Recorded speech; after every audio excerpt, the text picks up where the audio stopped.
ನನಗೆ ಅರ್ಥ ಇದೆ, ನನ್ನ ಮನವರಿಕೆ ಆಗಿದೆ. ಅದಕ್ಕಾಗಿ ನಾನು ತ್ವರಿತವಾಗಿ ಆ ಯೋಜನೆ ಪ್ರಾರಂಭ ಮಾಡಿ ಅಲ್ಲಿಯ ಜನರ ಆರ್ಥಿಕ ಪರಿಸ್ಥಿತಿಯನ್ನು ಸ್ವಾವಲಂಬನವಾಗಿ ಬದುಕಬೇಕು.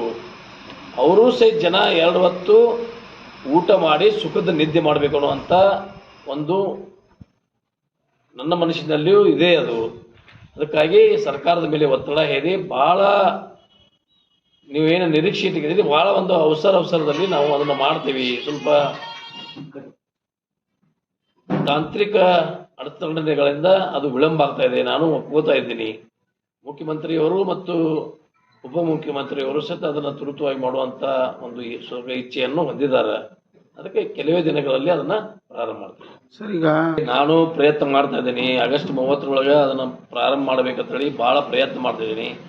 ಒಂದೇಳೆ ಅವರು ಹೋರಾಟಕ್ಕೆ ಹೇಳಿದ್ರೆ ನಾನು ಸಹಿತ ಅವ್ರ ಜೊತೆಗೆ ಹೋರಾಟಕ್ಕೆ ಮಾಡ್ಲಿಕ್ಕೆ ಸಿದ್ಧ ಇದ್ದೀನಿ. ಮತ್ತು ಇದಕ್ಕಿಂತ ಹೆಚ್ಚಿದ ಏನು ಮಾಡಲಿಲ್ಲ.